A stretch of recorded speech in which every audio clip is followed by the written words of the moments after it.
नमस्कार बच्चों। देखा ये चित्र किसका है? तो बिल्ली का है। तो हम क्या करते हैं, बिल्ली को देखने पर बहुत सारे लोग इसे अशुभ मानते हैं। कभी कभी हमारे जीवन में ऐसी घटनाएं होती है, जब हम कहीं किसी काम के लिए जाते हैं, निकलते हैं, तो हमारा रास्ता बिल्ली काटती है।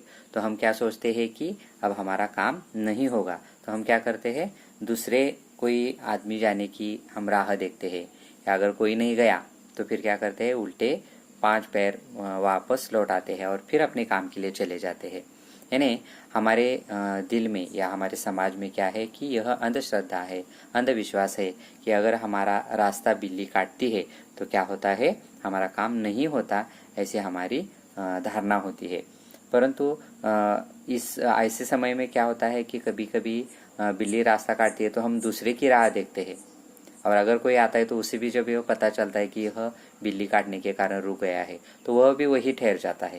यानी ऐसी मज़ाक की स्थिति निर्माण हो जाती है, क्योंकि हम गलत फहमी में रहते हैं कि हमारा काम नहीं होगा। तो इसी प्रकार की गलत फहमी के कारण क्या भयानक परिस्थिति उत्पन्न होती है, यह हमारे कक्षा 9वीं के हिंदी विषय में दूसरा पाठ आया है, बिल्ली का बिलंग उड़ा, जिसके लेखक राजेंद्र लाल हांडा है। उन्होंने भी इसमें यही बताने की कोशिश की है कि गलतफहमी के कारण किस प्रकार की विशेष स्थिति उत्पन्न होती है।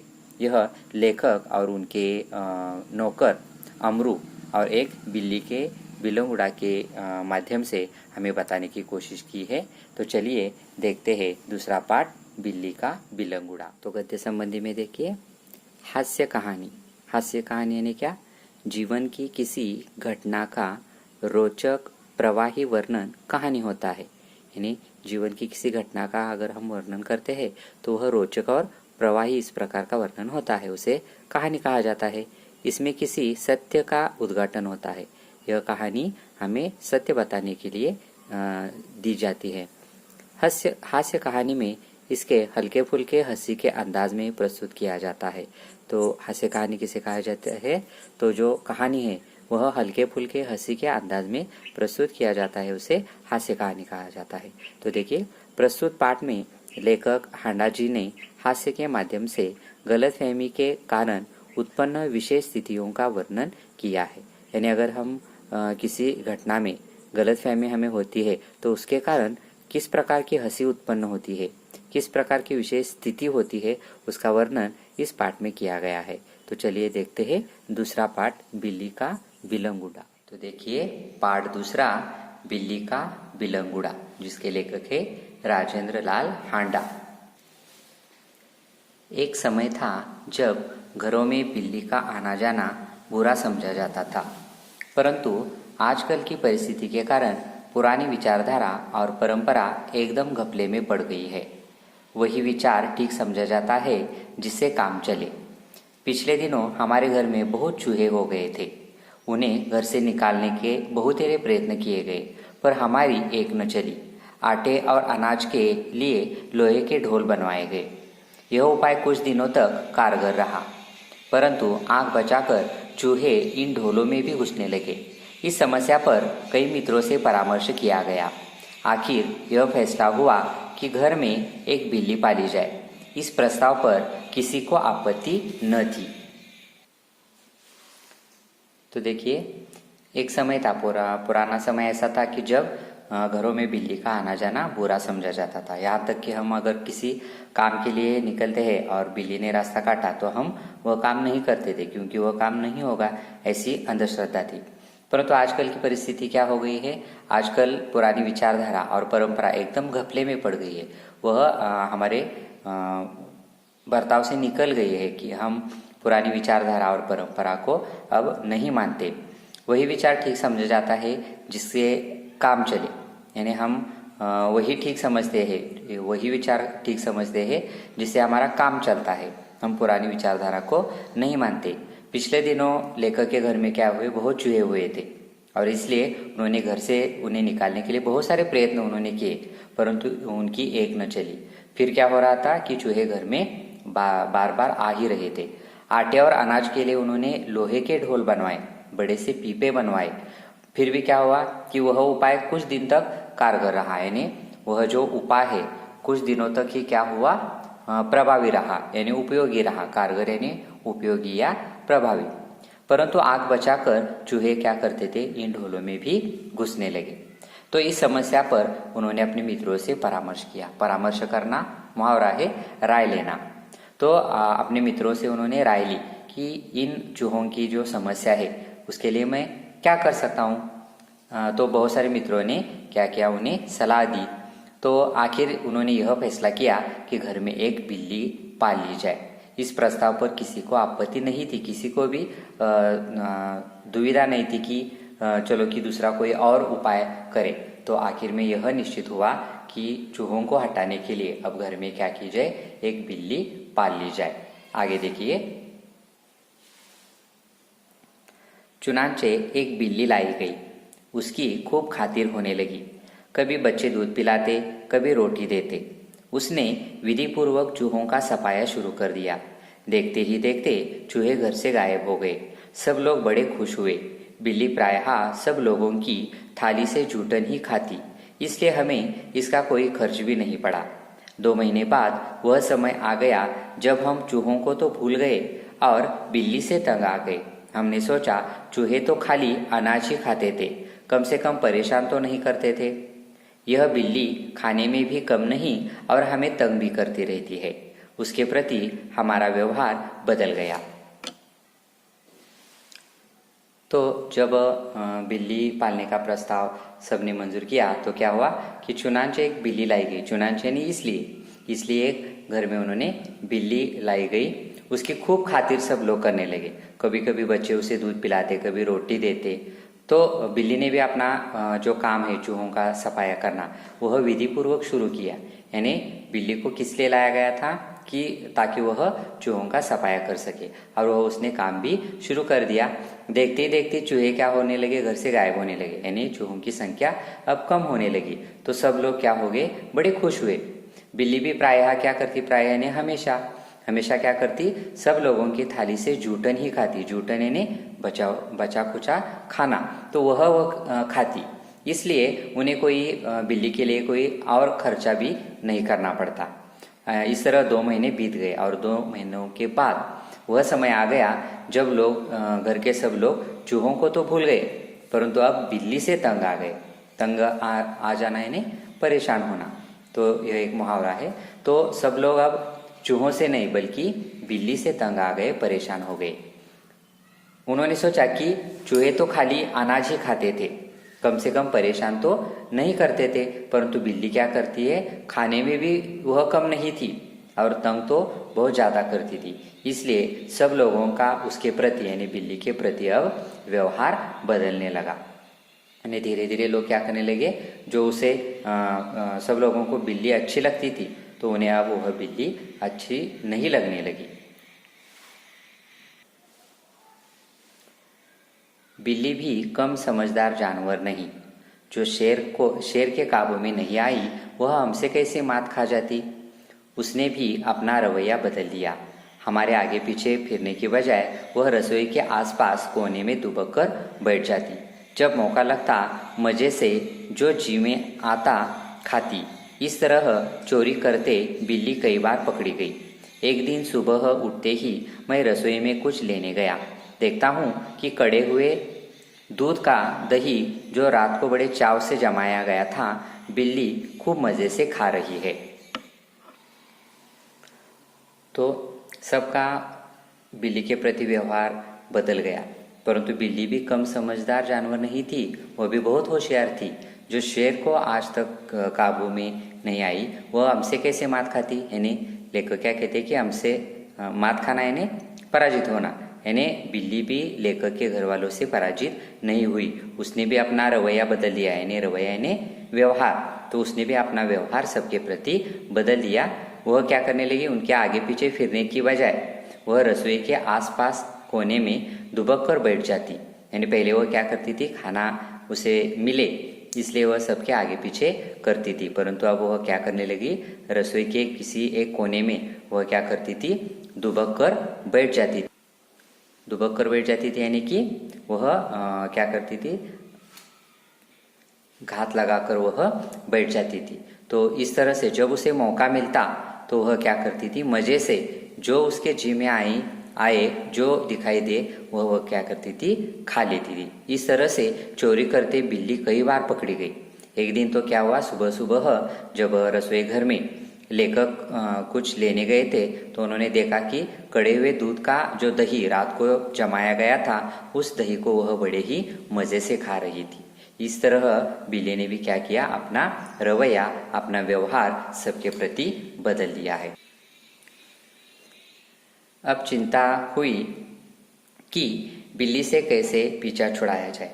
मेरा नौकर बहुत होशियार है। रात को काम खत्म करके जाने से पहले उसने एक खाली बोरी के अंदर 2 रोटियां डाल दी और चुपके से एक तरफ खड़ा होकर बिल्ली का इंतजार करने लगा। बिल्ली आई, वह एकदम रोटियों पर झपटी।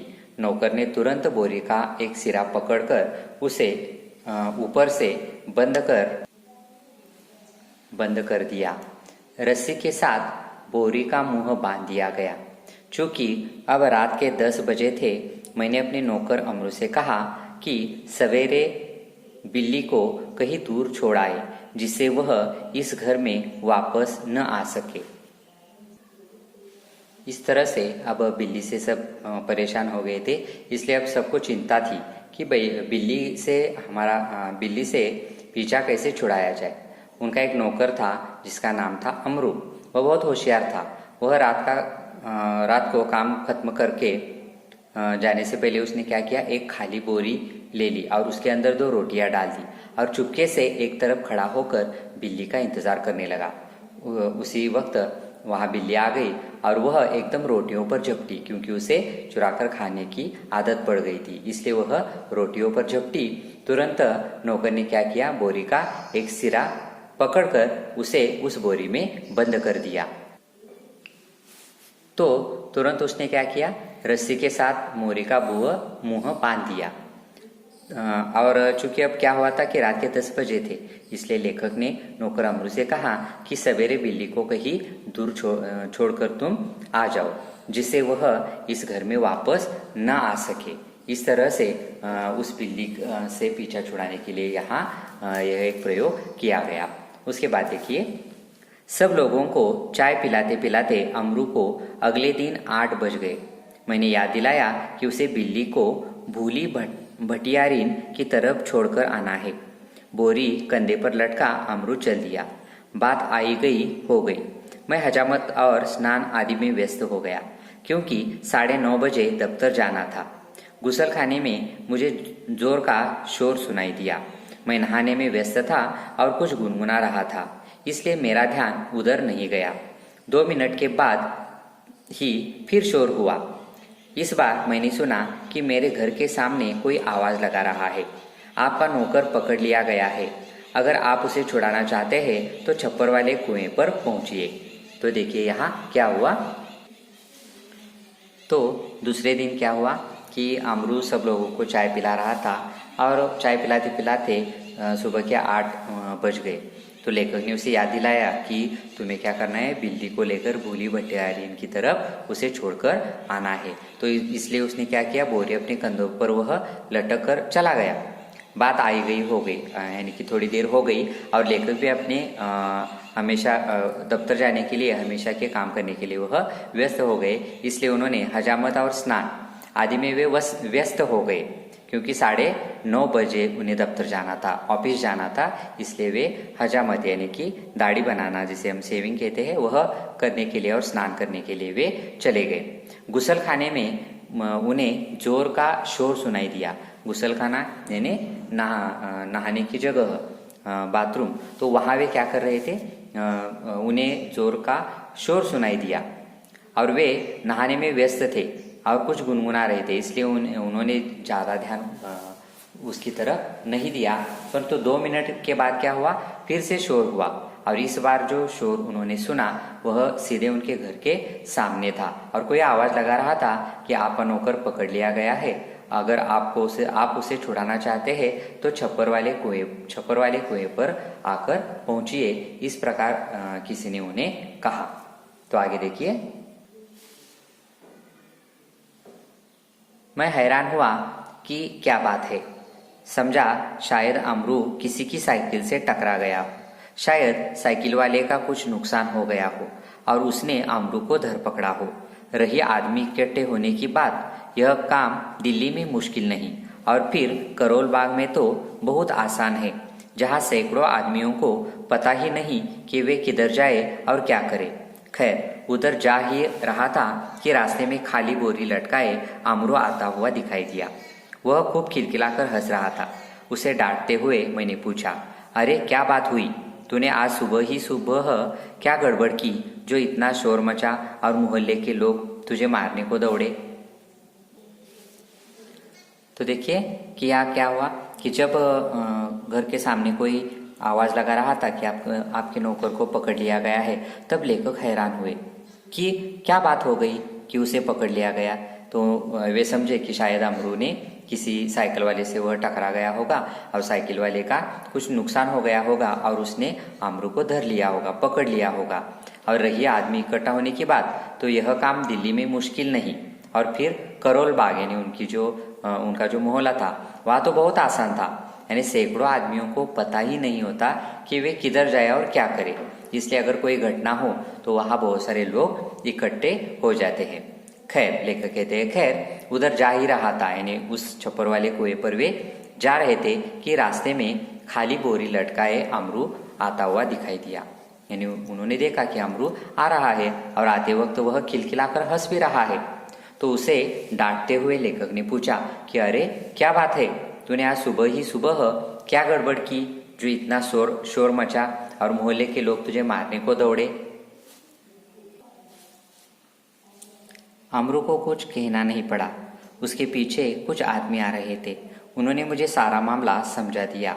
बात यह हुई कि जैसे अमरू कंधे पर बोरी लटकाए बिल्ली को बाहर छोड़ने जा रहा था, कुछ लोगों को शक हुआ कि बोरी में बच्चा है। दो आदमी चुपके चुपके उसके पीछे हो लिए। उन्होंने देखा कि बोरी अंदर से हिल रही है। बस उन्हें विश्वास हो गया कि इस बदमाश ने किसी बच्चे को पकड़ा है। अमरू स्वभाव से अल्पभाषी है, कुछ मस्करा भी है। वह चुप रहा। देखते देखते 50 आदमी इकट्ठे हो गए। उनमें से एक चिल्लाकर कहने लगा, घेर लो इस आदमी को, यह बदमाश उसी गिरोह से है जिसका काम बच्चे पकड़ना है। उस जगह से पुलिस थाना भी बहुत दूर नहीं था। एक आदमी लपक कर थाने गया और वहां से थानेदार और एक सिपाही को बुला लाया। तो देखिए यहाँ क्या हुआ कि जब अमरू वहां से आ रहा था तो लेखक ने उसे देखा तो अमरू को कुछ कहना ही नहीं पड़ा, क्योंकि क्या हुआ कि उसके पीछे कुछ आदमी आ रहे थे। तो उन्होंने सारा जो मामला हुआ था वह लेखक को समझा दिया। बात यह हुई थी कि अमरू अपने कंधे पर जो बोरी है वह लटकाए हुए जा रहा था, बिल्ली को बाहर छोड़ने के लिए जा रहा था। तो कुछ लोगों को शक हुआ कि उस बोरी में बच्चा है। तो दो आदमी उसके पीछे चुपके जा रहे थे और जाते वक्त उन्होंने देखा कि बोरी अंदर से हिल रही है। तो बस उन्हें विश्वास हुआ कि इस बदमाश ने किसी बच्चे को पकड़ा है। और अमरू भी स्वभाव से क्या था, अल्पभाषी था। अल्पभाषी यानी कम बोलने वाला था और कुछ मस्करा भी था, यानी उसे मजाक करने की आदत भी थी। इसलिए उसने क्या किया, वह चुप रहा। तो चुप रहने के कारण लोगों को लगा कि यह कुछ बोल भी नहीं रहा और हंस भी रहा है। तो देखते ही देखते 50 आदमी इकट्ठे हो गए। उसमें से एक ने चिल्लाकर कहा कि घेर लो इस आदमी को, यह बदमाश उसी गिरोह में से है। गिरोह यानी कि समूह, उसी समूह में से है जिसका काम बच्चा पकड़ने का है। उस जगह से पुलिस थाना भी बहुत दूर नहीं था। तो एक आदमी लपक कर वहां से तुरंत ही चला गया, थाने गया और उसने वहां से थानेदार और एक सिपाही को उसने वह बुलाकर उसने लाया। आगे कहा है, थानेदार को देखते ही एक उत्साही दर्शक अपने कुर्ते की बाहें ऊपर चढ़ाते हुए बोला, दरोगा जी, ऐसा नहीं हो सकता कि आप इस बदमाश को चुपचाप यहाँ से ले जाए और कानूनी कार्यवाही की आड़ में इसे हवालात के मजे लेने दे। पहले इसकी जी भर के मरम्मत होगी। गजब नहीं है कि भरे मोहल्ले से बच्चे उठा लिए जाए। 2 दिन हुए पास वाली गली से एक बच्चा गुम हो गया। देवनगर से तो कई उठाए जा चुके हैं।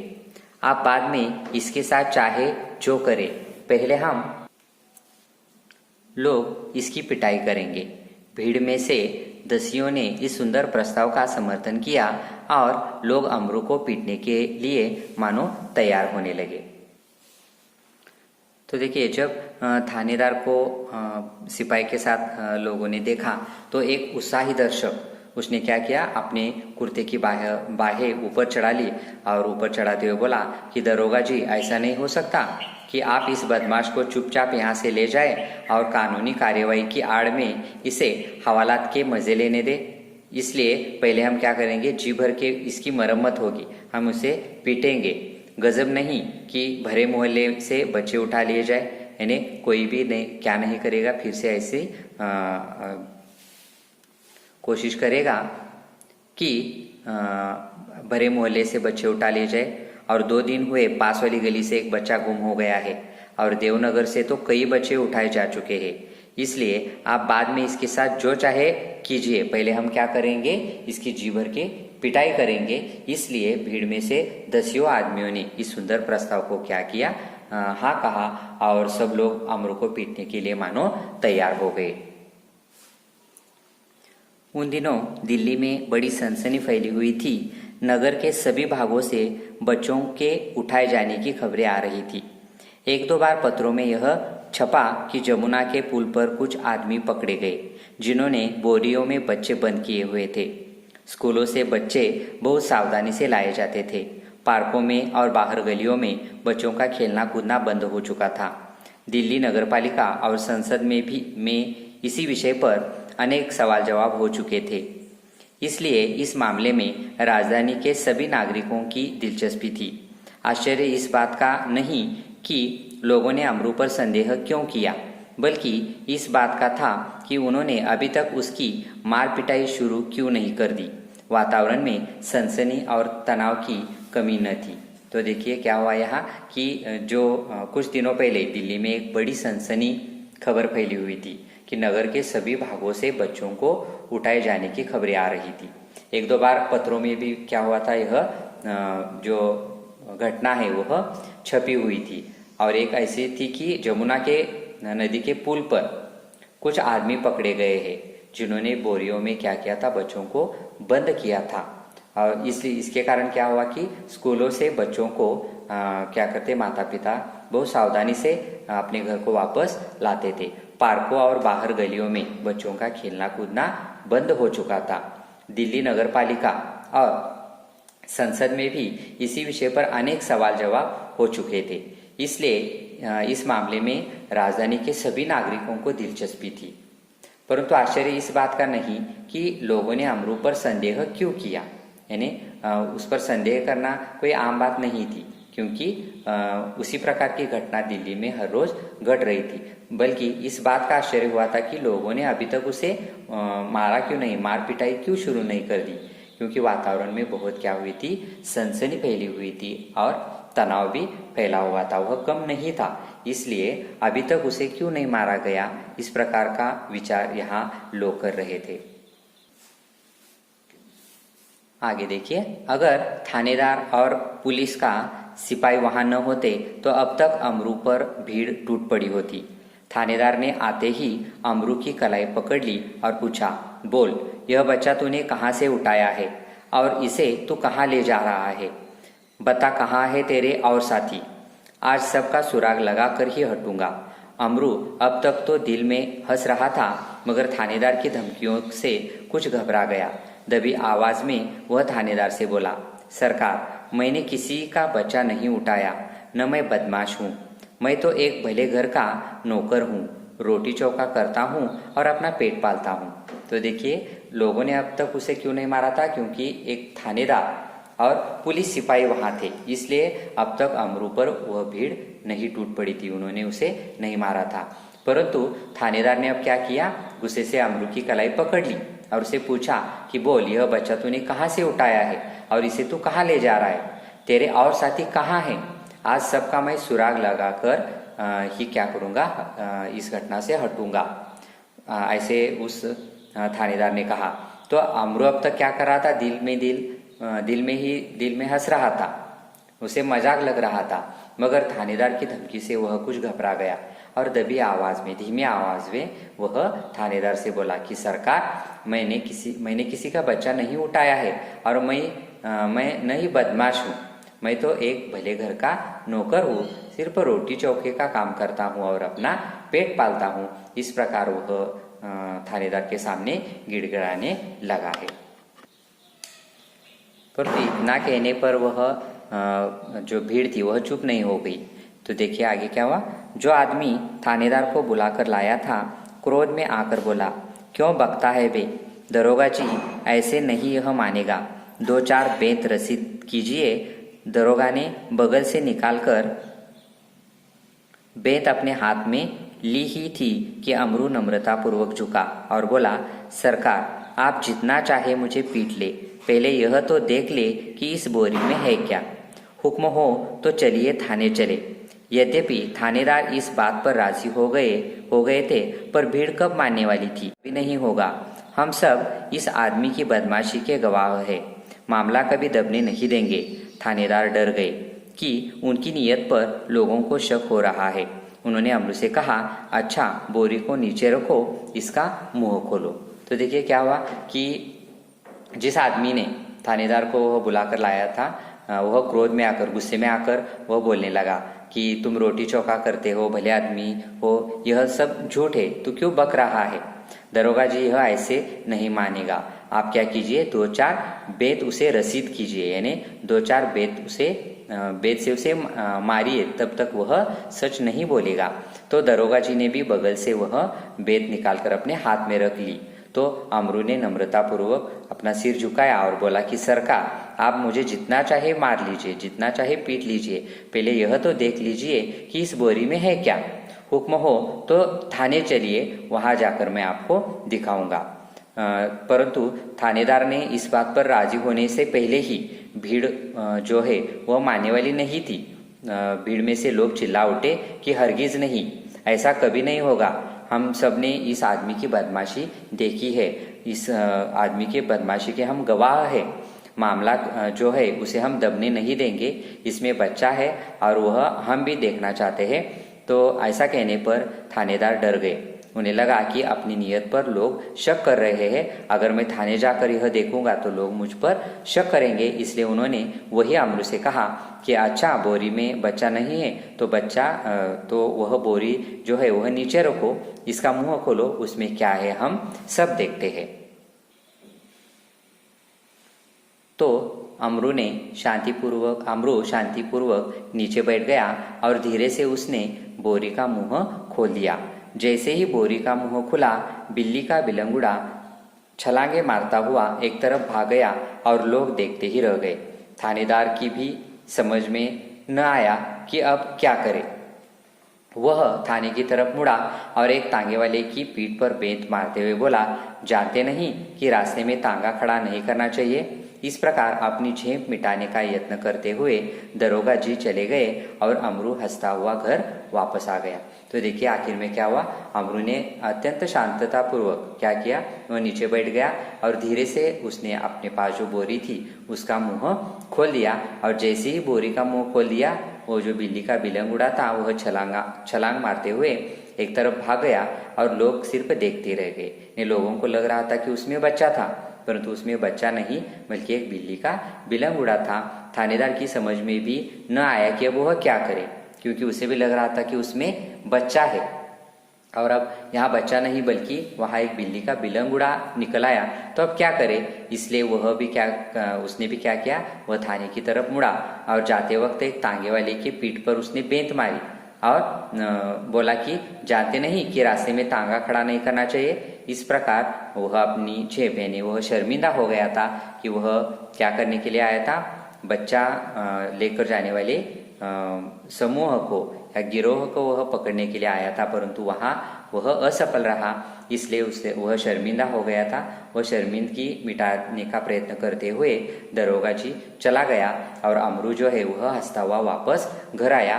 तो इस प्रकार इस पाठ में क्या हुआ है, कि अगर किसी को गलतफहमी होती है तो गलतफहमी के कारण किस प्रकार हास्य की निर्मित होती है और उस गलतफहमी के कारण उत्पन्न हुई एक विशेष स्थिति, इसका वर्णन इस पाठ में लेखक राजेंद्र लाल हांडा जी ने किया हुआ हमें दिखाई देता है। तो इस प्रकार हमें भी गलतफहमी में नहीं रहना चाहिए, जो हमें दिखाई देता है उसी पर विश्वास रखना चाहिए। यह सीख इस पाठ से हमें मिलती है। तो आपको यह पाठ समझ में आया होगा। धन्यवाद।